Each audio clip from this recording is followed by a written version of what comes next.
back to the only podcast that's here every single week, but with different people just because. I'm Travis, and I'm here with Dan this time. That intro was so loud. I'm begging you, please let me make you a new intro. Please make me a new intro. By the way, sometimes people don't even hear the intro anymore because of the way this show was edited. Oh. I just use it as like a timestampy thing. Audio podcast will hear it. Video never hears it. Can I take over for a second and make this is unprompted. I have not asked you permission to do this. Please. So you can edit this out if you don't like it. No, feel free. But instead of me making an intro, I think you should open it up and ask people to send you their intros for Tube Talk. And every week you use a different one. So that's kind of fun. It could just be someone going, blah, Tube Talk, it's Tube Talk time. And then that could be the intro. So you'll probably get some that are like really highly produced. You might get all kinds of cool intros, and every week you'll just have a different one. You know, that's not a bad idea. If y'all that are listening, because here's the nice thing, Dan, our listeners are YouTubers. Yeah. So it just so happens they have the skills able to do this. If some of y'all are interested in that sort of thing, I guess send me an intro. I don't know. Send an email to theboost.vidIQ.com with a link to what would be an intro video, I guess. Do you want podcast? Do you want audio or do you want video? I'll do video because then we can just take the audio from it if needed. Let's just do the whole thing. There you go. Why not? I think it'd be a great surprise. Jen won't know about this because she won't hear this episode before we would have it. So feel free to send the boost at vidIQ.com. And anyway, so we're here to help you grow YouTube channels. If you're new here, feel free to sit back, relax. We like to talk in a very casual way about YouTubery things. And it looks like just hot off the presses. So before we get into some of these emails, something about, and I see you going back and forth in Slack about this because sometimes understanding what is true about what's going on YouTube and hearing the clickbait. I'll tell you about the first clickbait for this week. So depending on when you listen to this, you may have already heard this. First of all, it's like YouTube is not monetizing AI voices, which is not terribly true.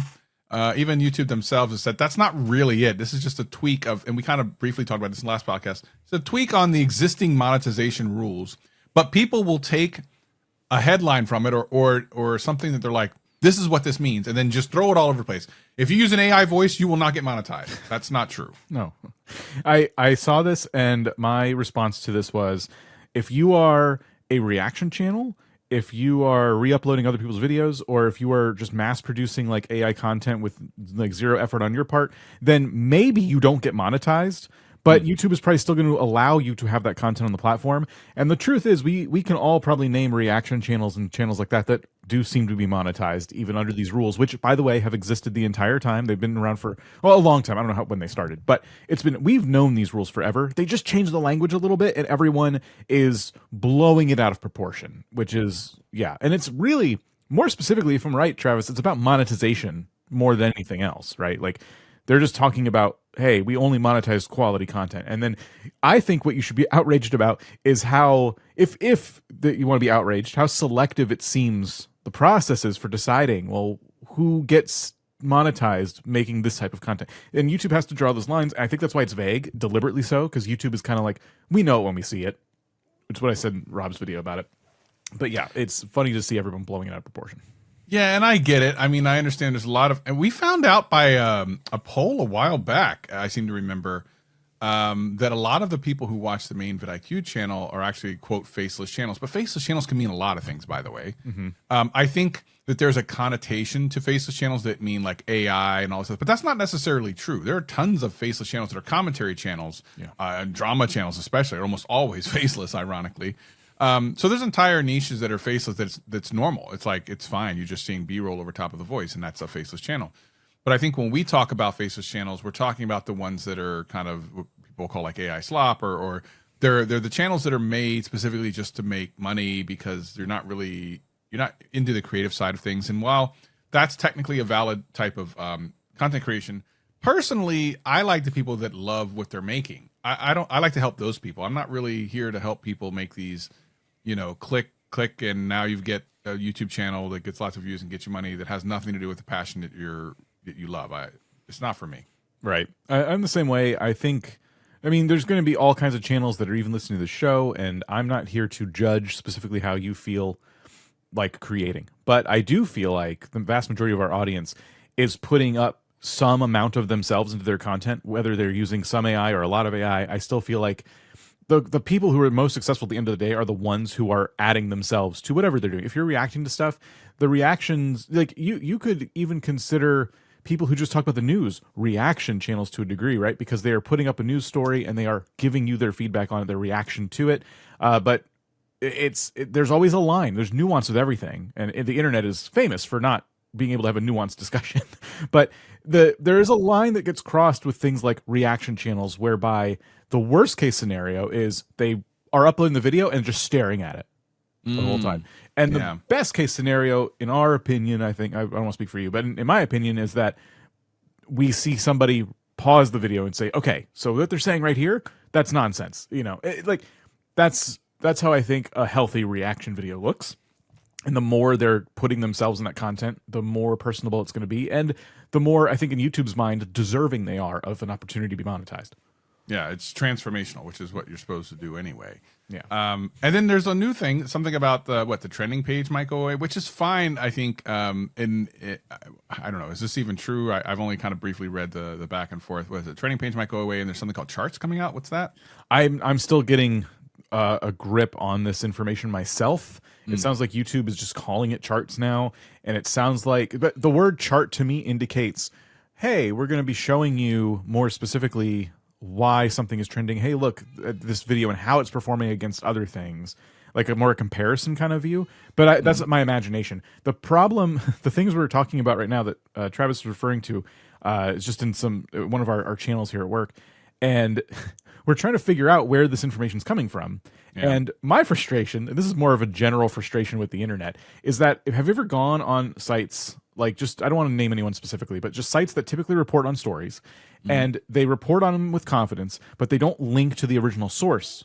Right. It's just like a trust me, bro. Trust me, bro. Yeah. And it's really like frustrating, because I think the reason they have to do that is the way SEO works. And I think I'm right about this. If you keep linking off of your website, that's not great. They want any links on the page to go to another thing on their own website. Sure. So we've gotten to this point now where it's gotten harder and harder for me as time has gone on to see the actual source of the information. So I was looking at these, like 2 different articles. I'm like, where's okay, they're referencing a YouTube blog or post somewhere, and I don't know where it is. So now I'm like doing separate searches to even try and find the information. I'm getting results that are really old. It's a mess. Yeah. It's a mess right now to find information about anything. Very true. And it's one of the things that I think in this age of unfortunate misinformation, which is sad to say, but it really is true, that the whole trust me, bro thing is an unfortunate normality that we're kind of seeing. It's been very normalized. And we just have to be careful. So basically, I guess what I'm saying for all the creators out there, check your sources whenever you see something. Don't immediately retweet it or go and tell all your friends, oh my God, they're not going to, check around. And vidIQ, we're going to always try to figure out what the news is and what the truth is, and then try to give you that information. But I mean, we might even get it wrong. So don't just trust us. Look at the other sources as well, and make sure that you're making decisions based off of facts and not things that are being said by someone else. Which I say this, and then I realize some of the thumbnails that Rob Wilson's in, and I'm like, well, listen. All right. Well, where you can trust us though, bro. Oh yeah, trust us, bro. Trust us, bro. All right. So with all that being said, we got a couple questions sent in. You can do it a couple different ways. If you're listening to the audio only podcast, there's an option in the show notes that allows you to send a text message to us. And our first message will be, let's see, this will be from, the thing is, it doesn't necessarily say their name. Here we go. It says, hi guys, I recently discovered vertical live streams and they are awesome. I can get way more viewers on them than I can on standard lives. I also found out that vertical live stream watch time counts towards monetization. So my question is, how do I grow my audience on these streams? I typically have 20 to 60 live viewers. I'm wondering how I can get even more. Thank you so much. Vertical live streams, remember those? It's like no one talks about them anymore. Yeah, well, they were really popular when they first came out, and I think that was because YouTube was pushing them in the regular shorts feed more often. And I have a feeling that if you interacted with those by clicking like, oh, I want to watch this, you probably get those more often. I barely get them because I almost never interact with them. So I think it's tailored to each individual. And the reason I personally don't enjoy watching them is because of my mindset when I'm watching a live stream, which is if I'm turning on a live stream, I am ready to lock in, or it's on as in the background as I'm doing something else. and vertical live streams are mobile. So I'm not going to, if I'm trying to like cook dinner and I want a live stream on, I'm not going to hold my phone in my hand, you know. I could prop it up, whatever, but you know what I mean. It's all about the environment that I'm in at that time, and what am I going to watch. So I typically put on like a Twitch stream or a YouTube stream if I'm like cooking or doing something like that. I can have it on passively while I clean, and I like to do that on my TV. And I just don't think to go to vertical, even if I can find them on my TV. I'm not going to do that. I'm just going to go and see who's live that I already follow. So I would say that growing these is tough. I'm just slowly breaking the bad news to you that I don't have great tips for you because I've tried them. I don't enjoy doing them, and I don't enjoy watching them. And I'm just trying to give you my reasons as to why I'm not the best person to ask. However, in my other opinion about live streams, they are great for growing a community, and shorts, as you've probably seen if you've uploaded shorts, it's difficult to get people to move to your long form, and that's because shorts are not great for building a community. You know, you got to be at it for a long time, and you got to get millions of views, and then slowly over time, maybe you start some live streams or a Discord server, and you notice how many people actually really are committed to you. But shorts are so, I want to use the word disposable, just in terms of like how people I use that watch term them all the time. Yeah, and it's the vertical live streams fall into that same category. So yes, it's cool that you're getting viewers. My question back to you would be like, do you notice the same names coming back, or is it always new people? And that's going to make a huge difference when it comes to growth, because YouTube, it really helps to snowball your growth. If you're always getting 20 to 60 people and they're always new people, how are you supposed to break to that like next? Wow, I really lost that there. How are you supposed to break through to that next hurdle, and go, okay, like now we have 160 people, now we have 300 people, now, like, how do you do that if you're not growing the community side of it? So I wondered, here's an interesting thought I just realized, because we know about these engaged views on shorts, which I think we even have a message coming in, but talking about that in a second. Do you think the lives are engaged, or are they just like the other one, the fake one?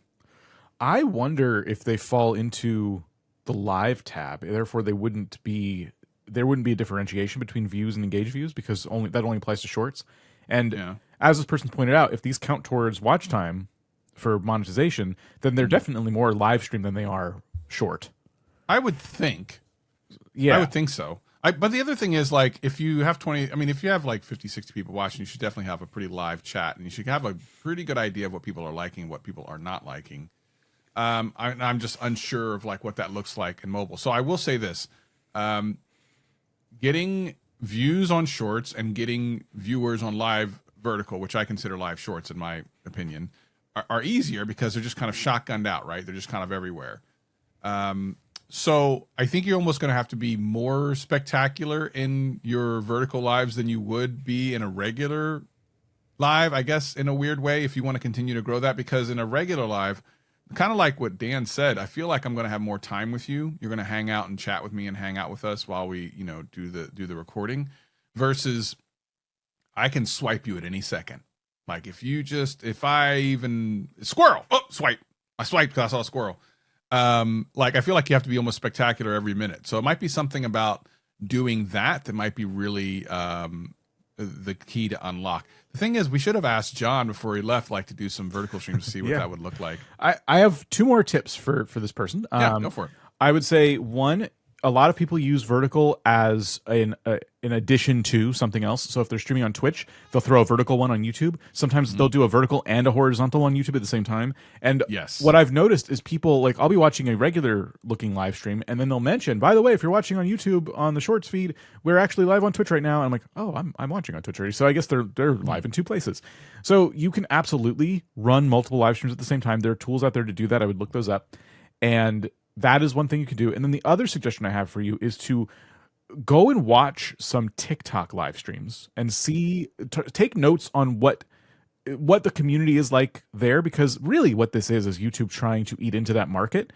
And the people with the strategies on how to grow a vertical live stream are on TikTok. They've been on TikTok doing that for a while. Jen actually talked about this before multiple times, how she loves them, which is interesting since she doesn't really like short form in general. But she said she loves the live stream that's on TikTok, and that there are a lot of nothing, but she likes it, which is wild. Yeah. She's a wild person. I think the thing people need to remember about shorts is that YouTube is trying to eat into the TikTok market share, and if you don't like shorts, you might not be the audience for them, and that's okay. Right. But their YouTube has realized a long time ago, like there's an audience for vertical, there's an audience for vertical live streams, and if you see this as a cheat code to grow, but you're like, ugh, but I hate it so much, then it's not a cheat code to grow. It's not for you. Like, Right. focus on doing the thing you like. It sounds like this commenter likes doing them, which is great. But if you're listening and going, I don't know if this one's for me, that's good. Like, you understand yourself and what you enjoy making first and foremost, and focus on that. Love that. As a reminder, we're going through some of the old messages and stuff. I think I said this in the last episode, but if you missed that, for the next couple of weeks, we're trying to pick some of the better emails and text messages we get, and we're going to save them for when Jen and I get into the studio, which will be in a couple of weeks. So that means if you send an email or a text message and you're not seeing it show up on a show, which, by the way, it would take a couple of weeks anyway, it might even take longer because it might be one we think is so good that we want to talk about it in person, and then those have to come out over the course of a couple of weeks. So send in your best questions and just be patient and hope for the best. But some of these are good that we can answer right now. This next one is another text message. Hey, vidI crew, my name's Dylan. I currently run a gaming channel, but I'm about to start learning blacksmithing and bladesmithing. Okay. And I'm seriously considered documenting the entire journey. Part of it is accountability. Filming my progress will help motivate me and get me out of there and keep learning. But I also feel like a blacksmithing channel could stand out more than gaming, since the creator space isn't quite as saturated. If I go forward with this, I plan to build up a backlog of videos ahead of time so I don't get overwhelmed. I know forging with tools, daggers, swords, and axes could take a week or more each, so I likely wouldn't have enough to be able to maintain the weekly upload schedule I currently have on my gaming channel. What do you think? Would it make more sense to start a separate channel for this journey or try to manage both under one brand? Long term, I'd love to combine both worlds by forging Final Fantasy style weapons or iconic gear from other games, which is the channel. I'm just going to say that out loud. That's your channel, at least right now, right? Like, go ahead and start doing that now, because that will separate you even more than a blacksmithing or forging channel. I think you could do that, and it's definitely going to be less saturated than a gaming channel, but you're going to be even less saturated with, you know, making a Final Fantasy weapon or something from other games. That's also from other games. Yeah. And the thing is, like, that's going to bring in the people that are into gaming anyway to see like the real thing. Like make Cloud's big sword, his big ridiculous sword from Final Fantasy VII. That'd be crazy. Yeah. And people who are into the game are going to watch that. Plus, people that are into forging are going to watch that. It's definitely the one of all the things you're talking about here that has probably the biggest potential overall. However, to your point, it's going to take a while to do these. And I like the idea of building up the backlog before they even launch the channel. What do you think about all the things that were said here from Dylan? I think Dylan's is in the right spot in terms of mindset. Here's what I would say. You mentioned the word brand. You want to run this under one brand. You can do that with two channels. Yes. And you should absolutely, in my opinion, my vote for you is to have a different channel for this. And you point to the other channels constantly. You know, you're just reminding people towards the end of the videos, like, by the way, I just made let's say you play Final Fantasy on the regular game the gaming channel one day, and you say, hey, by the way, this weapon that I'm holding right now, I made this. Oh, it's over on the other channel. Go check it out. You can absolutely be this one brand and have two channels. It feels like a different type of audience to me. But I will say this: if your gaming channel is more of a video essay style vibe anyway, and you're not really playing the games, but you're more talking about the culture of gaming, that's a little different. That's probably not what you're doing, because you just, mentioned it's a gaming channel. Most gaming channels don't do that. But I'm talking about if you're the kind of person like Annie Austin, who is always doing like deep dives on very specific things about specific games, I wonder if he could get away with like doing something like this, where he's like, I actually tried my hand at making this thing that I'm talking about in this game today. But if you're not that kind of creator, then this is two channels, like hands down. Absolutely.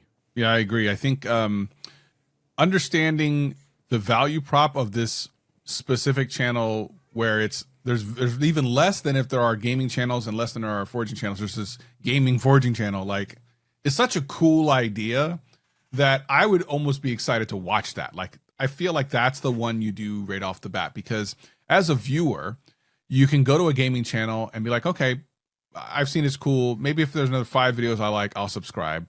or forging channel, like, oh yeah, that's cool, but there's still some other ones. But how many gaming forging channels are there? It's like, well, there's only like a couple. So I'm definitely subscribing on like the first view of a good video, like, because I definitely want to see more of this. I won't see it everywhere else. Yeah. So there's that as well, which is really an interesting value prop. And I think that I would love to see this channel. So if you end up doing this, definitely send us an email. Once you boot it up and get a couple videos going, we'd love to take a look at it. I think it'd be a lot of fun. What a cool idea. Yeah, that's awesome. I love when people use just hobbies and skills they're developing as their channel. I think it's, you know, it's kind of a winning strategy. You're taking something you're passionate about and combining it with YouTube, which I hopefully you're passionate about. And I would hope so. Yeah, the two passions in one. It's like this snowball of motivation. We should all hope for that. All right, our first email, the boost at vidIQ.com, comes from Orlando. Hey, Jen and Travis. Of course, it's Dan this time. Yeah, whatever. I know, right? The other day, I was watching a vidIQ video in which Rob was talking about the concept of total addressable market. Oh, this is great. Yeah. The concept totally makes sense. You can't have more views than theoretical viewers. Simple enough. But here's my question/issue. How is it that any Joe Schmo with less subscribers than me can post a video that's simply raw footage shot with a GoPro and the hood of a car with no rhyme or reason, no one talking, no music, and still get 4,200 views in 11 days? This is very specific, by the way. And my videos seem to die. They have an enemy. They have a very specific enemy in this email. I've been following every rule in the book. My titles and thumbnails are good, not because I say so, but because vidIQ says it. I cover every aspect of town. I include regular footage, action footage, drone footage. I spent over 40 hours writing a script, meticulously editing my program, providing detailed descriptions and nothing. Now, there's one thing that I do that no one else seems to do, at least I haven't seen it. I run a bug on top of the right-hand corner of my entire screen with my channel logo. Could that be the culprit? See, when I see stuff like this, I worry that you get into analysis paralysis. You start thinking that every little thing could be the reason. There are a lot of reasons that this could be the case. Yeah. And I understand what you're saying because I've seen stuff like this before. So it is kind of frustrating when you put extra time and effort into a video and it's about something similar and you see, in this particular case, Orlando's talking about someone that says, you know, they post a video with raw footage, just a GoPro on the hood of a car and just kind of driving around and stuff, and they get more views. Now, let me start with a couple things. And I'm not saying this is the case. Right. But let me just say the first thing. How do we know all those views are organic? How do we know all those views aren't embedded on like Reddit somewhere? You're talking about the enemy channel. The enemy channel, right. Yeah. How do we know? I mean, let's just start there, right? And I don't want to end there because I think that gets you thinking too evil about other people. But we don't even know that. So let's start there. Let's just say that maybe this thing is hitting like a Google feed and those views are empty views. So then who cares, right? Okay. Now, let's say they are all completely organic. YouTube be YouTubing sometimes. And we see this happen a lot where a video just pops off out of nowhere. You're like, why does this have all this view? Like, what's going on? This is nothing special about it, but something connected. And it was in the right place at the right time. Orlando's channel, if I remember correctly, is a pretty old channel. It's been around for a while, has grown an audience specific to a specific thing.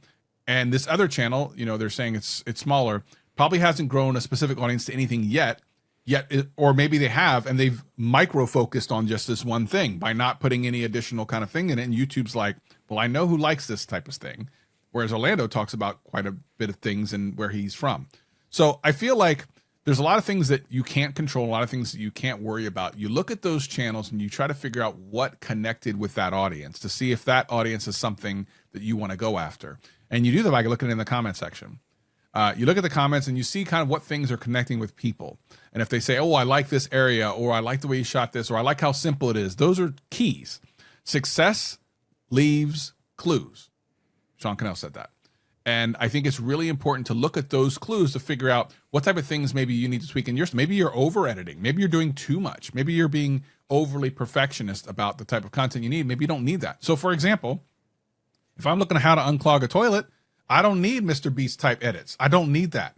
I don't need the extra footage. I don't need a script for it. I just show me the toilet. If I'm going somewhere to visit, I don't necessarily need a whole bunch of, it's nice to have drone footage stuff. That's nice too. But if I just want to go to a specific place and figure out where to eat and stuff, I don't need all that extra stuff. I just need that thing. So it just depends on the type of content you're doing. What stood out to you about this message? What stood out to me is that I feel like they're so in the weeds right now. You mentioned analysis paralysis. The bug in the corner of the screen. No, keep that. That's not doing nothing. I mean, it's good if you feel like the watermark helps people not grab your content without crediting you, then keep it. Sure. I think now here I have to make some assumptions and I have to make some hypothetical suggestions because I don't know the channel. I don't have it in front of me. I don't know the channel you're also looking at and going, well, they're doing this. So Right. let's make some assumptions and say that the channel that's getting a lot of views, let's assume they're organic. They're not using the promote tab, so they're not getting views in some dubious way. You can check into that a little bit, by the way, by just looking at their interactions on their two videos. Sure. Are they getting real like comments and likes? Anyway, let's assume this is legit. And you sound like you're investing a lot of money and time into the quality of the videos, right? So you have a good camera, you have good editing, you have good thumbnails.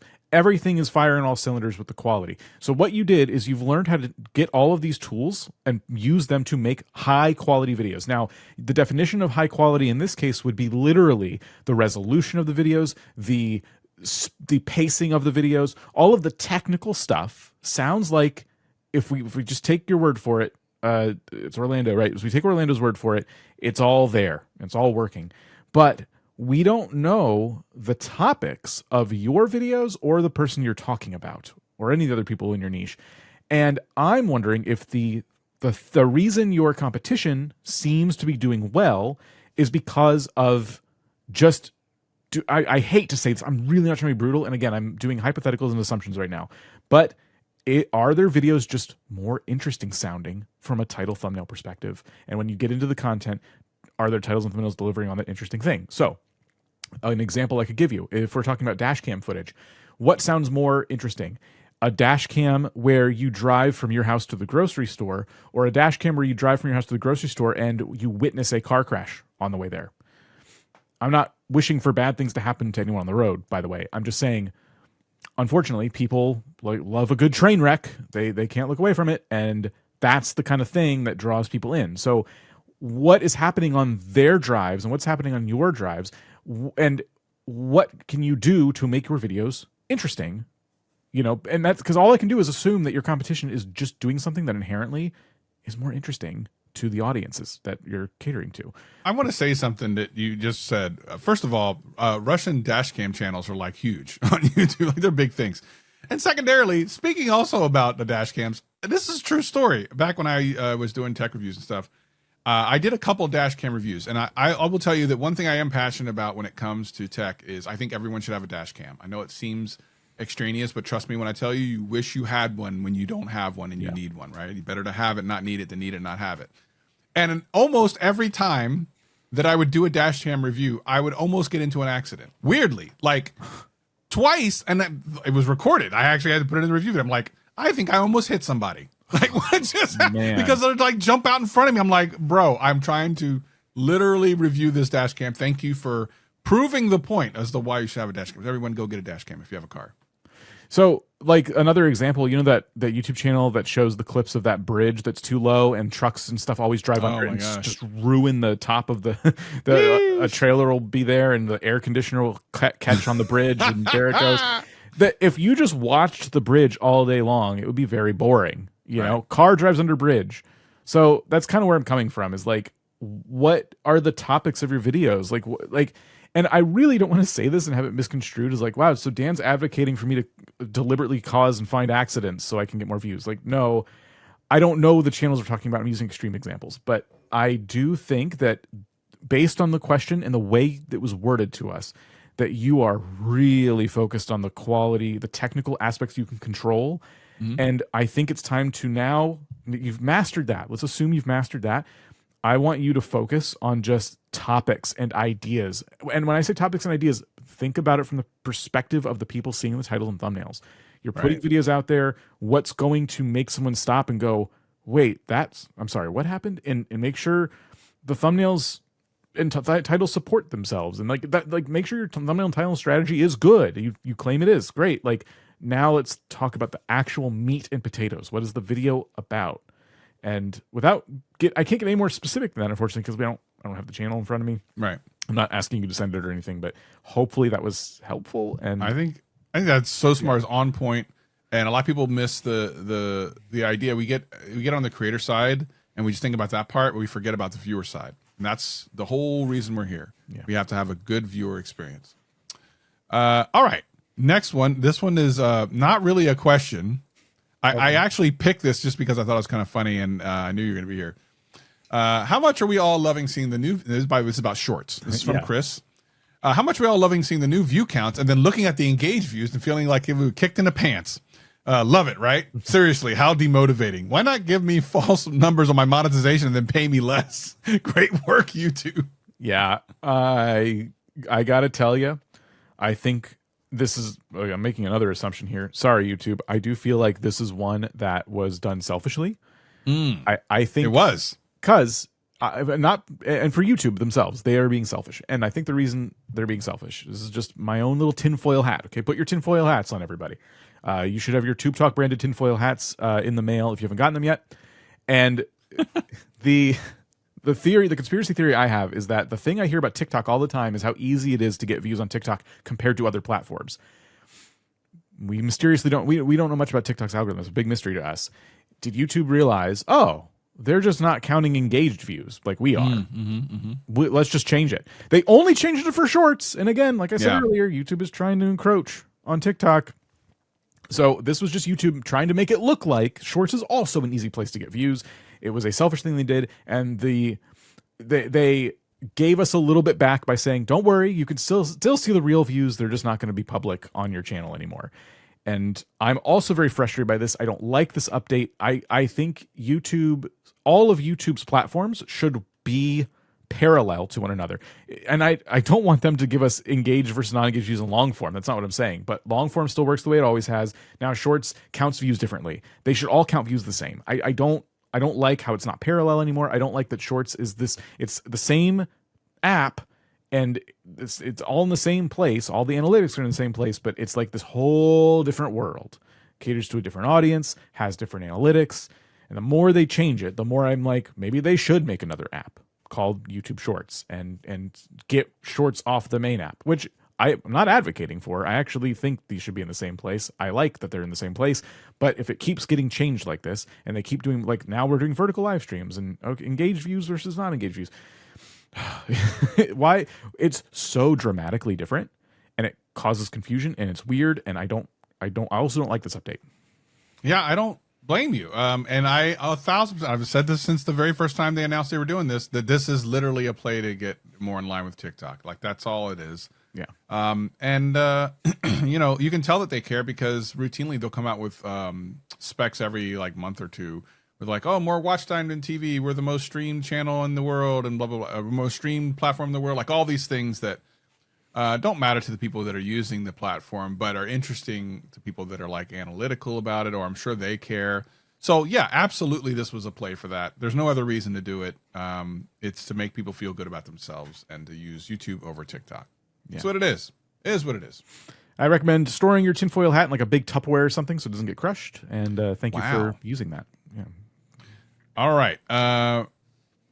So the last email, I need to make sure that I say this person's name right because they did put a pronunciation thing in the email. So I want to make sure I get this. So this person's name is Veronique. Veronique? I know it looks like Veronica or something like that, but it's Veronique. Okay. And she says, hi, love your show. Sorry, I don't eat candy. Okay, that's fair. It's my regular Monday. Let's get this week started to watch your show. Love that. Thank you so much. I pivoted my channel. Now I'm small, very small, but I originally had my channel to showcase my product. Then I decided to pivot to work on how of making that product and the science behind it. Okay. Initially, some of my showcase product videos brought in a lot for me, viewers, but they were the completely wrong audience. So I had to unlist those videos completely because I thought it might be confusing to the audience recommendation system. And I agree with that. I'm now 7 months into my true pivot and it's still very slow and a hard climb. Now, before I finish this, the reason that we're getting like this particular question is because the last episode was about pivots. Okay. Jen and I talked in depth about channel pivots and like given her experience and everything. And I think it was really fascinating. I think the last part of the podcast where I was almost interviewing Jen about her pivot was almost some of the most interesting stuff that we've done in a while, because I was literally asking her questions like, so how did this go? What? Because I'm pivoting my channel too. So I just kind of wanted to see how she had done. And she had done some really interesting things that made her pivot a success, which is great. But anyway, I'm 7 months into my true pivot. It's still very slow and hard climb. 700 subs and subs and barely 1,000 hours and a year. The audience recommendation system seems to be still recommending my videos after videos that are nowhere near my niche. It is maddening. So I'm not sure if it's because of the pivot or because my niche is so well niche and specialized, but it's really slowly building my audience. Anyway, you were asking about the pivoting experience, and here's mine, a small channel. Carry on being supportive and real at the same time. So I do want to talk about this because when we talked about the pivot, one of the things I asked Jen was about how long did it take for her pivot to succeed. And she said about 5 months, but it was, you know, a video a week or so. She unlisted some older things. So she did some very specific things. And if you haven't listened to that episode, go back and listen to it. I think it was so good. Even if you're not thinking about pivoting your channel, the question gets answered whether you should start a new channel or pivot a channel. And we do get a lot of people who send in emails that are like, I want to do a new channel. Should I start a new channel or pivot the one? And I feel like this one is kind of like, well, I did it for even longer and it's still not working. Now, a couple of things. What was said here was the recommendation videos are not related to the type of content they're making. That's actually normal for smaller channels because typically it'll be random videos that they see and they see in your recommendation, oh, I know that I watched a smaller channel, let me click and watch it. So it'll show that video even though it might not have anything to do with your channel. That's normal. And by the way, it never completely goes away. You'll always have some random videos in your suggested videos. That's just the way it is. But as a smaller channel, it's almost all of it. Like you don't see anything related. And you're like, well, what the heck's going on here? Here's what you do. You just keep making great content. Look at the things that are working in your niche and that sort of thing. But I want you to remember something that I talked about with Hafu Go. And Hafu Go said multiple times he wanted to quit. He kept going through this process. It didn't seem to work. And for a moment, like he was done. But he now looks at his growth over the course of a year. He doesn't look at it month to month even. He doesn't look at it week to week. He looks at it over the course of a year. And he says, that number is still going up, then he's winning. And I think that's kind of important here because we talked earlier about total addressable market, which is really important. How many people are there that are even possible to watch your content? I don't know exactly what your niche is. You said it's a niche of it. It's like a small niche. So your total addressable market might be 3,000 people total, which means you're probably not even going to get to 3,000. You might get to 500 or something like that at the top. If your total addressable market is 30 million, maybe you get to 1 million of that. Maybe, right? Maybe not. Maybe 500,000. So it's really important to understand that whatever the total addressable market is, you're only going to get a small slice of that. And as long as it is still growing in some way, then you are succeeding. We talk to small channels all the time, Dan. What kind of things are you seeing when people do try to pivot? I see. I'll speak from experience too, because I've been through this. I just see a little bit of like justified impatience. Like I'm committing to this really hard, and you tell yourself going into it, like I know my first video is going to be crap because I'm pivoting, but when it's crap, you still get really bummed because you also want to put your best foot forward. And it's a new type of video, maybe it's a new type of editing, a new type of style, and so you put it all out there, and you're like, I know I said I was expecting this, but I'm still like, it hurts. And it makes you demotivated. It makes the next video harder to do, which maybe is another reason to batch a little bit. So you have like 5 videos, and that way you're not making the next 4 videos in like a state of demotivation, because you need plenty of videos to start testing and getting the pivot rolling. And pivoting is about committing. You believe in this new idea. You know you got more views doing the other thing, but it doesn't matter. You're committing. Just do it. And a year or 2 later, if you keep up with it, you will realize that, your pivot worked, and the views you were getting they pale in comparison to what you're getting now. So I wanted to say that, and I want to add, for this particular creator who reached out, something that a lot of people forget with vidIQ is that we are a product, like we have a product, and we have YouTube channels and stuff, and you'll notice we don't talk about the product all the time. We mention it here and there. And that's like a deliberate strategy, because our strategy for our product and business is, let's be part of the discussion. Let's be part of the community that is just YouTube creating. Let's create content ourselves and have fun and show how fun it can be. And once in a while, we'll mention that we have a tool that helps creators. I don't know what your product is, and I don't know what pivot you've done. I don't know what you're trying right now, but I just wanted to kind of put that out there as a strategy for growing a channel around a product, just in general. Like, maybe you can be part of the community that would use that product, And then once in a while, you can point people and say, by the way, I have one of these in myself. And, you know, or if you're wondering what the heck this thing is, by the way, I made it. There's just opportunities to kind of be in the community. And you'll find a whole bunch of strategies, right, for making videos in that community versus making videos out of product, which when you make a video out of product, you're basically making an ad, right? So I don't know. I don't know if that helps. I don't know what your channel is or what you're doing, but if for anyone out there who has a product and you're struggling a little bit, that's our strategy for promoting our own product. We don't really promote it much. We talk about it once in a while, and we just participate in the experience that everyone else is having on YouTube. We do debate how much we should promote our product, which, by the way, I will point out. I talked about this in a couple episodes ago. One of the things we are going to be reading in the live stream, or sorry, not the live stream, the studio episodes are the script episodes. The script is you're sending in. So I promoted and showed off our script tool in 2 episodes ago. Then I really love that tool. And I challenged people to use that tool to make a script for me and Jen that we will read on air, which we've gotten some emails already. I can't wait to read them in the studio, but you can still send them in to the boost@vidIQ.com. All you got to do, go to vidIQ.com, go to create and create a script and write something for Jen and I. And if it's good, we'll read it during the podcast. And that's a tool. That was a promotion, not because I was asked to do it, but because I actually like that tool a lot. I actually really like that tool a lot. So I thought it'd be fun if people use it as well. But the thing is, like, we argue I shouldn't say argue, we discuss all the time in meetings, like, should we even be promoting ourselves? I don't know, maybe not. It certainly helps that we have a name that's synonymous with YouTube creation, which is great. It's almost like, does Pepsi and Coke really need to advertise anymore? I mean, yes, believe it or not, you kind of do. Because as soon as you stop advertising, people forget about you. But by the same token, it comes back to total addressable market. Like, that's never going to go away. It's how many people are interested in what you're doing. And if there are more people that are interested in what you're doing than what you are currently tapping into, that might be the things you're making, the topics you're making them on, the type of story that you're telling, or the information that you're giving. You got to look out there and see who is really killing it in your niche and try to not copy, but get inspiration from. And one of the things that we do here on the podcast is we talk about these things not so much in somewhat strategic ways. Like, we try to give you some strategy, but we like to commiserate with you. Because we're creators too, and we don't get all 1 of 10s. We get a lot of 10 of 10s. We get a lot of videos that bomb. We go through it too. There is no magic thing where every single thing works for every single person every single time. It's just not the way YouTube works. It doesn't work that way. And you know, if you feel like I just don't get it, you can send us a message, and we'll sit here and we'll say, you know what? Sometimes we don't either. Fortunately for us, we've been around it so much that more times than not, we can succeed or help others succeed. That doesn't mean that we know every single little thing, and something that might be affecting you might be something we've literally never heard of before, but we want to hear about it, and we'll definitely cover it if we do. So all that being said, Dan, thank you so much for joining me today. I know that you're working on some cool projects on the main channel. We've had some pretty cool things happen. John just left. He'll be coming on a future episode chatting with us and stuff.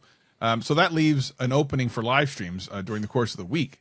I'm thinking we might have to do like a Savage Saturday or something. I don't know. Maybe not a Saturday, but I think we're going to see some interesting creations along the way. You should do Savage Saturday and do it on Wednesday. And that's a great idea. That's just one of the bits. That is the best idea. I didn't even come up with that. That's beautiful. All right. Well, we'll see.